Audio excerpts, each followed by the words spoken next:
Hello everyone. आज हम लोग सेपरेशन ऑफ पावर और रूल ऑफ लॉ के बारे में बात करेंगे।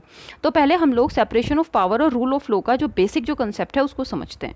सेपरेशन ऑफ पावर क्या होता है? सेपरेशन ऑफ पावर का मतलब होता है शक्ति का पृथक्करण।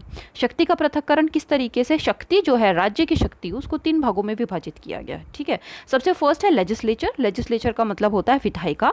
विधायिका का मतलब जो कानून का निर्माण करेगा। दूसरा आता है एग्जीक्यूटिव। एग्जीक्यूटिव कार्यपालिका, जो उस कानून के आधार पर नीतियों का निर्माण करेगा। और तीसरा है जुडिशरी, मतलब न्यायपालिका, जो एग्जीक्यूटिव को किसी भी प्रकार के अनलॉफुल एक्टिविटी को करने से रोकेगा। राइट। इसके बाद हम लोग देखते हैं रूल ऑफ लॉ क्या है। ये कंसेप्ट एवी डाइसी ने दिया था। और रूल ऑफ लॉ के अंदर 3 बातें आती हैं। सबसे पहला आता है absence of arbitrary power. Absence of arbitrary power का मतलब होता है किसी भी प्रकार के मनमाने व्यवहार से रोकना। मतलब अगर किसी व्यक्ति को पनिश किया जाना है तो उसको मात्र और मात्र कानून को अगर उसने तोड़ा है तो उसी के आधार पे उसको उसी के अनुसार दंड दिया जाएगा, ना कि किसी भी मनमाने। अगर किसी को कोई बात पसंद नहीं है, समझिए, क्योंकि उस समय पे मोनार्की थी इंग्लैंड के अंदर, तो अगर राजा को कोई चीज़ पसंद नहीं है तो उसके आधार पे किसी को दंड नहीं दिया जा सकता है। हाँ, अगर कोई व्यक्ति कानून को तोड़ रहा है तो उसको दंड दिया जाएगा। दूसरी चीज़ है equality before the law. Equality before the law मतलब कानून के समक्ष सब लोग बराबर हैं। तीसरी चीज़ आती है primacy of the right of the individual. लोगों के जो अधिकार हैं वो सर्वोपरि हैं। और भारतीय संदर्भ में अगर हम लोग बात करें तो हमारे यहाँ पे हमारे जो अधिकार हैं, नागरिकों के जो अधिकार हैं, उसका जो स्रोत है वो कॉन्स्टिट्यूशन को माना गया है। तो मतलब एक तरह से कॉन्स्टिट्यूशन को जो है सर्वोपरि माना जाता है। इसके साथ मैं बता दूं, जो राइट्स हैं उसका गार्डियन जो है वो भी कॉन्स्टिट्यूशन को बोला गया है ना। अब देखिए, उसके बाद आता है सेपरेशन ऑफ जो पावर है, उसको हम लोग थोड़ा सा डिटेल में देखते हैं कि ये जो स्टार्ट कैसे हुआ, कहाँ से ये सिद्धांत आया। भारतीय संविधान के अंदर अनुच्छेद 50 के अंदर सेपरेशन ऑफ पावर के बारे में बात की गई है। अब ये सेपरेशन ऑफ पावर शुरू कैसे हुआ? देखिए, सबसे पहले ये एंशिएंट ग्रीस के अंदर इसको शुरुआत इसकी मानी जाती है, वहाँ से ये डेवलप हुआ। अरिस्टोटल, अरस्तु जिनको हम कहते हैं, वो सबसे पहले व्यक्ति थे, पहले राजनीतिक चिंतक थे जिन्होंने अपनी पुस्तक पॉलिटिक्स में इसके बारे में बात की थी।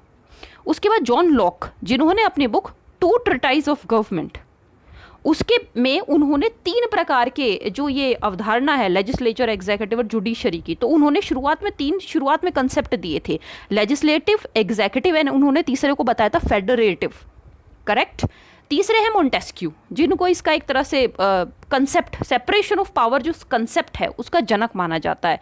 इनकी बुक थी, ये फ्रेंच थिंकर हैं, इनकी बुक थी द स्पिरिट ऑफ लॉज, और इसके अंदर इन्होंने शुरुआत करी थी एक तरह से concept of separation of power की। यहाँ से ये शुरुआत हुई है। हम लोग अगर भारतीय संदर्भ में बात करें तो जैसे मैंने बताया आपको, देखिए, पहले बात तो हम ये समझने की है, ये जो सेपरेशन ऑफ पावर का जो सिद्धांत है, ये किसी भी देश के अंदर, जैसे जहाँ से इसकी शुरुआत हुई या जहाँ पे ये है, या आप यूके की बात कर लीजिए, यूएसए की बात कर लीजिए, या किसी और कंट्री की, या फिर भारत की, ये बिल्कुल वाटर टाइट कंपार्टमेंट्स नहीं होता, और ऐसी पॉसिबिलिटी भी नहीं है, क्योंकि हम लोग एक वेलफेयर गवर्नमेंट के अंदर रह रहे हैं, तो वहाँ पे सब लोग मिल के काम करते हैं। इस चीज़ को समझिए, ठीक है। अब देखिए, अगर हम भारत की बात करें तो एग्जीक्यूटिव कौन है? एग्जीक्यूटिव प्रेसिडेंट, और उसके बाद जो काम करते हैं प्राइम मिनिस्टर और उनका काउंसिल ऑफ मिनिस्टर। तो जो प्राइम मिनिस्टर है वो पार्ट किसका होता है? वो होता है पार्ट लेजिस्लेचर का। सही है। अब जो प्रेसिडेंट हैं वो क्या है? एग्जीक्यूटिव। उनको हटाया कैसे जाता है? इम्पीचमेंट के द्वारा। इम्पीचमेंट कहाँ पे आता है? लेजिस्लेचर में। ठीक है। वाइस प्रेसिडेंट है, ठीक है। वाइस प्रेसिडेंट चेयरमैन किसके होते हैं? पार्ट ऑफ लेजिस्लेचर, जो कि राज्यसभा है ना, उसके पार्ट होते हैं, ठीक है। और इसी तरीके से जुडिशरी के सारे जो पर्सेस हैं, है ना, वो सारा का सारा कौन देखता है? वो पार्लियामेंट देखता है। तो इंटरमिंगलिंग ऑफ फंक्शंस, है ना।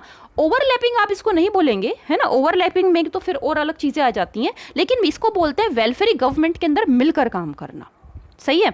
अब देखिए, हमारे यहाँ पे एक केस हुआ था जिससे हमें ये बात और समझ में आती है कि हमारे यहाँ पे वाटर टाइट बिल्कुल अलग तरीके से, एक तरह से उसका आपस में फ्यूजन है, fusion of functions of these bodies, legislature, executive and judiciary. तो आप देखिए, IC Golaknath versus state of Punjab, ये केस हुआ था। तो इसमें ये बताया गया कि हाँ, ये हमारे यहाँ पे जो है एक तरह से सेपरेशन ऑफ पावर है, और इससे ये पता चलता है कि ये जो तीन बॉडीज हैं इनको एक दूसरे के क्षेत्र में, एक दूसरे के जुरिस्डिक्शन में इंटरफेयर नहीं करना चाहिए। यहां से इस चीज की शुरुआत ही ये माना गया कि we have separation of power. लेकिन इंदिरा गांधी वर्सेस राजनारायण का जो केस हुआ था उसमें ये बात बताई गई कि हमारे यहाँ पे यूएसए की तरह पे बिल्कुल सेपरेशन ऑफ पावर नहीं है। हमारे यहाँ पे सेपरेशन ऑफ पावर एक ब्रॉड सेंस में है कि ज्यादा हस्तक्षेप ना हो, लेकिन अगर वेलफेयर के कंसेप्ट से अगर देखा जाए तो इंटरमिंगल करके आपस में मिलजुल के काम करना ही पड़ेगा, है ना, क्योंकि हम लोग एक पार्लियामेंट्री डेमोक्रेसी में रहते हैं। ठीक है, ये चीज इसमें समझाई गई। अब आते हैं रूल ऑफ लॉ पे। रूल ऑफ लॉ का जो ये डेवलप है, ये किस तरीके से हुआ?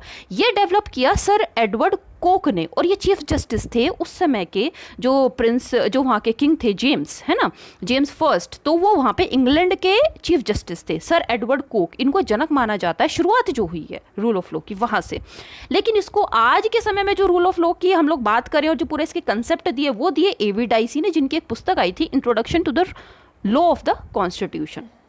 इसमें इन्होंने पूरा इसको डिस्क्राइब दिया। करेक्ट। अब अगर भारतीय संदर्भ में हम लोग बात करें रूल ऑफ लॉ का क्या है ना, कानून का शासन, तो हमारे यहाँ पे एक तरीके से आप ये समझिए फंडामेंटल जो राइट्स हैं पूरे के पूरे, है ना, तो वो आप इसको कानून के मतलब सब लोग बराबर, और सब लोगों को भारत का नागरिक होने के नाते सब लोगों को बराबर अधिकार दिए गए हैं। और वो अधिकार किस में दिए गए हैं? संविधान के आर्टिकल 12 से लेके 35 आप बोल सकते हैं, ठीक है ना, और वो भाग 3 में ये पूरा का पूरा अंकित किया गया है। ठीक है, अब देखिए, लेकिन इसके साथ में क्या है, रूल ऑफ लॉ के कंसेप्ट की अगर भी हम बात करें, रूल ऑफ लॉ को कानून के समक्ष सब बराबर, अगर हम लोग इंग्लैंड की बात करें कानून के समक्ष सब बराबर, लेकिन धीरे धीरे क्या हुआ, जैसे जैसे वेलफेयर जो एक जो कंसेप्ट है, वेलफेयर गवर्नमेंट जो है वो सीन में आई, तो उसके साथ में क्या हुआ, जो एडमिनिस्ट्रेशन है उसका जो रोल है वो ज़्यादा बढ़ गया। अब एडमिनिस्ट्रेशन का जब रोल बढ़ेगा तो उसको पावर भी ज़्यादा दी जाएंगी, है ना, तो पावर देने के साथ में फिर क्या हुआ कि जो रूल ऑफ लॉ है वो कंसेप्ट थोड़ा वेग हो गया। दूसरी चीज है एडमिनिस्ट्रेटिव जो एडजुडिकेशन होता है, एडमिनिस्ट्रेटिव जो एजेंसीज होती हैं जो विभिन्न विभिन्न प्रकार के केसेस को सॉल्व करती हैं समय समय पे के अनुसार। ठीक है, तो उसके बाद भी जब ये जो रूल ऑफ लॉ का जो कंसेप्ट है वो थोड़ा सा वहाँ पे फेड हुआ है। अगर हम भारत के संदर्भ में बात करें तो ठीक है, रूल ऑफ लॉ है, लेकिन विद सर्टेन ब्रैकेट्स।